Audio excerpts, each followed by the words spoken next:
So you're an older man. Maybe you're in your 40, 50, or even 60. You've seen through world. You've built a life. Maybe you've raised a family. And maybe you've served a few heartbreaks. To dot. Then she appears. A younger woman, vibrant, full of fire, a little wild, a little mysterious. And somehow she notices you. Not just a polite smile or surface-level chatter, no. This is something real. She gives you attention, eye contact, laughter, curiosity, and suddenly, whether you say it out loud or keep it buried inside, you start to feel something awaken, something you haven't felt in years. It's flattering, it's sexing, it's electric. But this right here is where most men fall. Hard echoes. There's a very specific shift that happens when an older man becomes drawn to a younger woman. He forgets something vital. He forgets that he is already complete. He forgets the years, the scars, the wisdom, the lessons. They are his power. But in that hit off dopamine, in that rush of feeling seen again, he begins to adjust. He starts softening his edge, shrinking himself to fit inside her world. He trades history for her approval. And the moment that happens, the dynamic flips. She stops seeing a man and starts seeing a guy. Just another guy trying to impress, trying to be cool, towing her. And just like that, the attraction dies. This video isn't about judgment. It's about clarity. It's about helping protect something more important than her attention. Your masculinity, your self-respect. Because this isn't just about dating. These are life strategies. If you've ever felt confused, manipulated, or thrown off course by a younger woman who hasn't lived half the life you have, then Thesis is your wake-up call. Stick around because by the end of this video, you'll know exactly where men fall and how you can rise again by doing less, not more. 1. Don't try to be her age. Rule 1, don't try to be her age. You're not her peer. And one of the Moscow mistakes older men make when dealing with younger women is this. They try to shrink themselves into her world. They talk like her, dress like her, try to keep up with TikTok trends, use Gen Z slang. Or pretend they love her, right? YouTube, INF, UENCER, and sure, it might start with good intentions. Y'all want to connect, relate, build rapport. But what actually happens? You lose the everything that made you compelling in the first place. The moment you try to act like her equal, you lose your edge. You stop being the grounded, composed, experienced man and start being just another guy chasing her vibe and harass things. She can feel it. Even if she doesn't say it, she senses it in your energy. Women, especially younger ones, have a sixth sense for authenticity. So when an older man tries to act cool by mirroring her lifestyle, it doesn't just feel off. It feels insecure. Your age is not a disadvantage. It's your edge. You've lived. You've risen. You've risen. You carry a deep, unshakable presence that only time in the trenches of life can give you. And that's what draws her in. Not your TikTok fluency. Not your Netflix knowledge, bar stillness, your depth, your leadership. Want a real example? Imagine Eths. You're on a date. She says, "Oh my God, I'm obsessed with this too." 3-year-old influencer Woe gives the best advice on relationships. You couldn't pretend you know them, even pull out your phone and fake scroll. Or you could smile, lean back and say, "I don't follow that stuff much. I pre for conversation shit, don't disappear in 24 hours. Boom. One line. That's the difference between a man and a mimic. You didn't insult her. You didn't try to play along. You simply stood firm in your frame. That's a mystery. That's a contrast. That's magnetic because he hears the paradox. The moment you stop trying to be relatable, you become a rule too. Don't be her emotional sponge. 2. Don't be her emotional sponge. Another trap older men walk into without even realizing it is becoming the emotional sponge. Starts innocently. She opens up, talks about her toxic ex, her absent father, her mental health struggles, the pressure she feels trying to find herself. And because you're older, wiser, more emotionally available, you listen. You feel for her. You think maybe she sees something in me she can't find in boys her age. But slowly, you stop being a man she's attracted to and become her therapist, her crisis hotline, her emotional punching bag. She dumps her storms on you at midnight, and you pick up every time because you believe you're connecting. You think if I'm the only one who understands her, she'll choose. But she won't, because this isn't romantic bonding. It's emotional outsourcing. You're not her safe place. You're her emotional safety net. You're giving her stability. But instead of feeling attracted to your strength, she starts treating you like her support system. That's not love, that's convenient. Here's the brutal truth. If you mistake emotional caretaking for romantic attraction, if you're going to end up in the friend zone wearing a suit thought looks like love, she'll keep talking about the guy who ghosted her. She'll cry on your shoulder when things fall apart, and then she'll disappear for days when she's happy. You're not her partner. You're her reset button, but a stoic man. He doesn't get pulled into chows to feel needed. He doesn't try to fix it. He doesn't try to carry burdens that aren't his. He comes simply by being calm. He offers presence, not prescriptions. He listens without losing himself. Here's what that looks like in action. She calls you crying, frustrated, spiraling over her, late smelt down, old you would jump in. What happened? Are you okay? What can Edo? But the stoic you simply say, that sounds like a lot. I hope you give yourself space to figure it out. Boom, that line, it tells her you're represent but untouchable. You're not jumping in to fix her. You're not rushing to become her hero. You're note absorbing her mess. You're holding your peace because your peace is your standard. And that's what makes a woman sit up. Not because she can pull you in, but because she can't. Rule of 3, don't chase her. 3, don't chase her validation. Validation, you're a man over 40. You've built things. You've lost things. You've suffered, rebuilt, and lived enough to know who you are. So why do so many men your age find themselves shrinking in the presence of a younger woman's attention, and to earn her approval like a teenage boy desperate to be noticed? This is where so many guys fall into that trap. So they confuse attraction with validation. They start performing laughing too hard at her jokes, texting just a little too fast, saying yes when they mean no. Not because they're genuinely interested, but because they're afraid to lose her attention. And guess what? The moment you chase her validation, you stop being attractive. You've handed her all the power. You've shifted from being the grounded, composed man she was curious about to a dancing puppet trying to please. Let's call this what it is. Emotional begging. It's the subtle energy that says, do you still like me? Am I still good enough? Please say yes. And no matter how well-dressed or financially successful you are, that energy is deeply unattractive. Not because she's mean or manipulative, but because biologically women are wired to respond to strength, to direction, to presence, not to insecurity hiding under charm. Now, here's the twist. Young women often test for this. It's not even conscious. It's in the small things. It's the accidental flake on Applin, the teasing comment, the delayed text response. And when you overreact, when you double text get netty or subtly, seek reassurance you've shown your hand, and she loses interest. This isn't about playing games. It's about owning your center. Or validation should never be your compass. You've already walked too far in life to hand over your sense of worth for a hit. After Pominifrom, a 26-year-old who doesn't even know what she wants for dinner. Think about it like this. Chasing validation makes you reactive. Stoicism makes you rooted. A stoic man understands that his value isn't determined by a smirk, a text, or a compliment.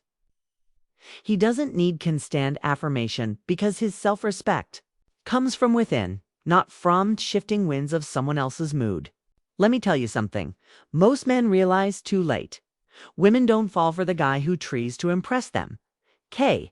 They fall for the guy who impresses himself. The man who's in his own rhythm. The one who can sit across from her, enjoy her beauty, and still walk away unfazed.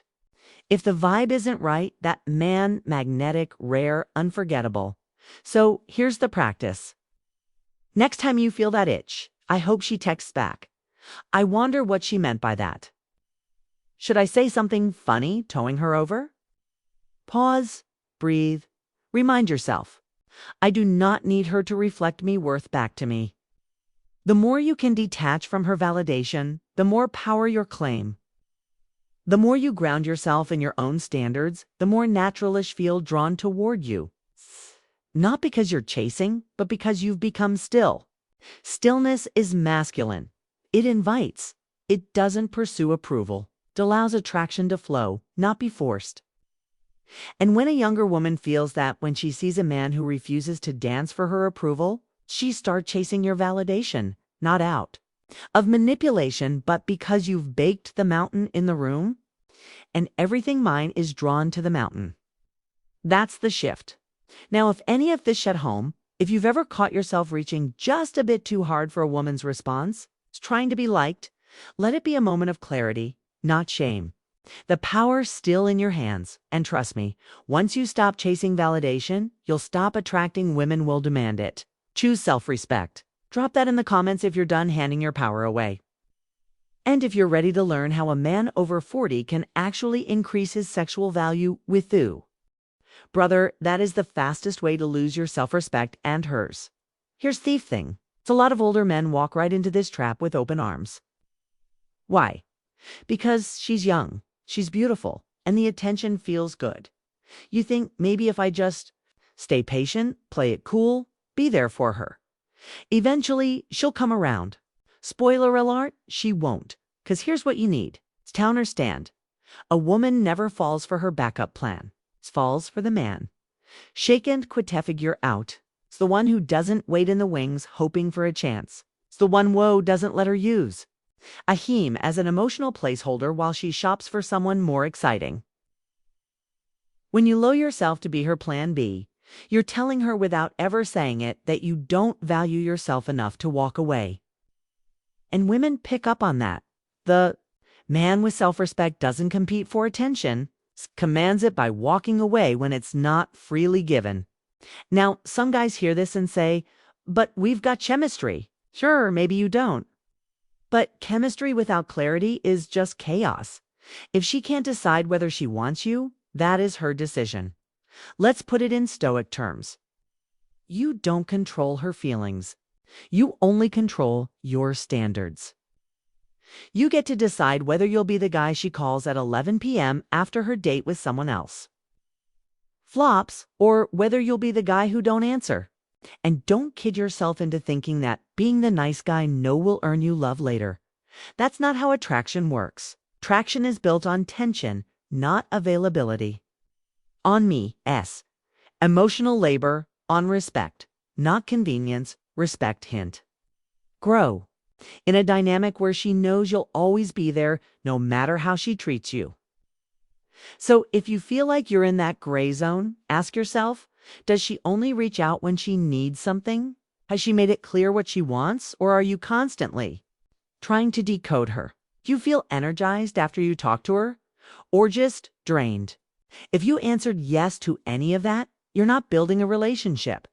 You're holding a spot she hasn't offered you. The fix isn't to confront her or plead for clarity. Make a decision. Decide that you won't be a man who waits for crumbs. Decide that your time, your energy, and your presence are not tools for her convenience. Decide it. You are the main character in your own life, not an extra in someone else's. Because the moment you stop laying the background, she has to deal with the silence you leave behind. And that silence, that's where respect is born. You're not punishing her. You're prioritizing yourself. You're saying, I'm not here to be your emotional cushion. I'm here to build something real or nothing at all. And that's what makes you unforgettable. You're not here to be chosen when all the other options fail. You're not the maybe later guy, you're the now or never man. I know my lie value. If that hits home, drop it in the comments. Let that be your truth and stay close, because then next rule it exposes the exact behavior that makes younger women test. older men, and how to pass every time. Rule 7. Never lose your mission for her. Let's get this 7. Never lose your mission for her. Straight. You didn't come this far in life over 40 years of struggle, growth, and self-mastery. Just abandon your mission for a pretty face. And yet, too many men fall into this exact trap, especially when that face belongs to a younger woman whose energy feels electric and whose attention feels like oxygen. You start strong, focused, centered, disciplined. But slowly, your habits shift. You used to hit the gym at 6 a.m. Now you sleep in because she wants to cuddle. You used to spend evenings working on your business or passion project. Now you cancel your focus time because she texts Scanway Hangout. You used Tobe grounded in your purpose. Now you're dancing to hurting, trying to keep her entertained. It doesn't happen all at once. It's a slow bleed of masculine power. A little leak in your focus, your frame, your fire. And by the time you realize what's happened, you've traded your purpose for her presence. That's not love. That's single quotes .ss. Self-abandonment. Here's the truth most men don't want to hear. No woman will stay attracted to Ammon who gives up his mission for her. Not even the one who begged for more time, more attention, more availability. Because the second you give it all to her, the mystery dies. The polarity fades. The masculine energy that drew her in dissolves into dependency. See, a woman doesn't want to be your purpose. She wants to witness it. She wants to orbit your gravity, not become it. When a man is fully aligned with his mission, his energy shifts. He's not needy. It's not reactive. He's not insecure. It's calm, certain, forward, moving. And that energy, it's irresistible. Think about it. The men women obsess over aren't the ones blowing up their phones with good morning texts and asking what they want for dinner every night. They're the ones, are doing something, building something, becoming something. A man in motion doesn't have chase. Movement attracts. So what is your mission? If you don't know, that's your first job. Figure it out. It's not for her, not to impress anyone, but because your life demands it. If you already know it, protect it like your life depends on it. Because in many ways it's Stoic. It's your sense of purpose. Is your compass? Lose it and you drift. Keep I-10, you lead. That doesn't mean you become emotional navel.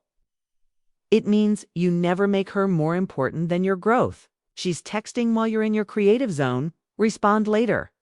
Once. Your full attention while you're focused. Set a boundary.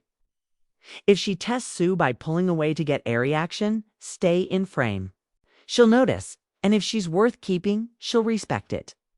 But if she resents your mission, she's not the one. You don't dim your lights, so Samia else can feel secure. Turn up the brightness and let them rise or walk away. A younger woman might not say it out loud, but she feels the difference between a man who leads and a man who follows her lead. One triggers her desire, the other triggers her boredom. So ask yourself, are you living for her approval or your legacy?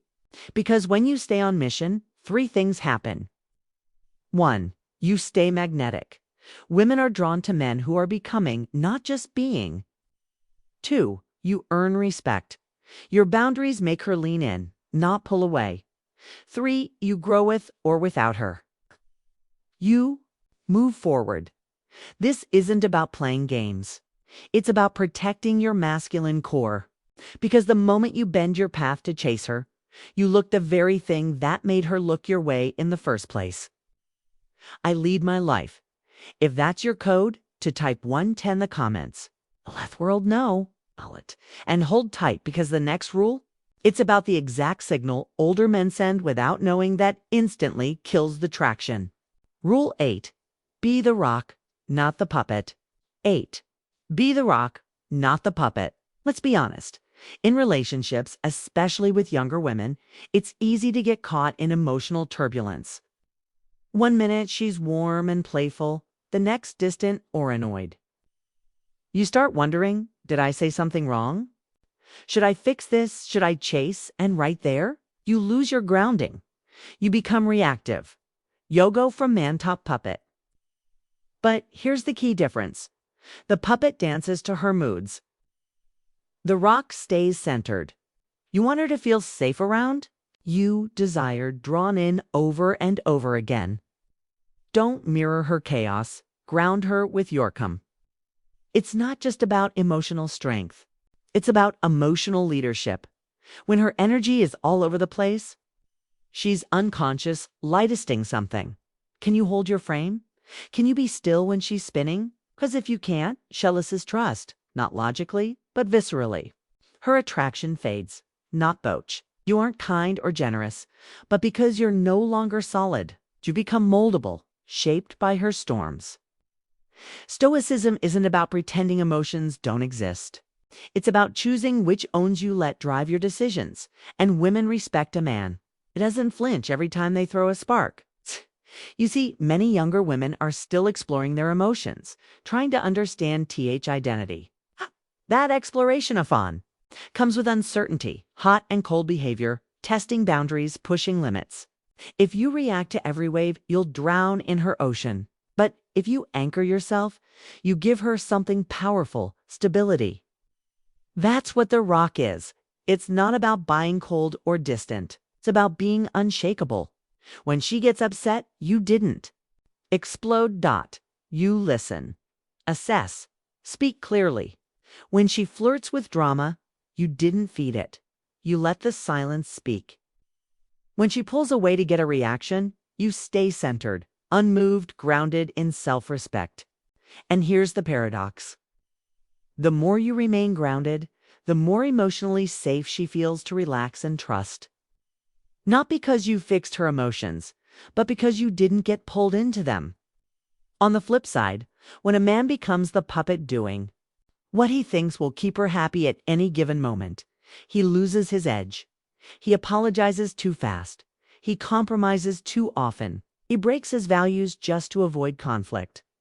And every time he bends like that, she pulls the strings a little more until she loses all desire because she doesn't want to lead. She wants to lead emotionally, energetically, spiritually. You've probably seen Ethopan, the older guy who starts dating a younger woman and suddenly becomes I's man. It changes his style, his opinions, even his friends just to keep her interested. It doesn't work. It never does, because underneath all that performative youth seeking is fear, and nothing repels. Feminine energy like sigillin fur. So how do you become the rock? You define your boundaries and stick to them. You hold your values even when they clash with her mood. You speak with clarity, not with apology. You trust your path, not her reactions. You don't have to Rizzo voice. You don't have to argue or dominate. You just have to be still in your TR.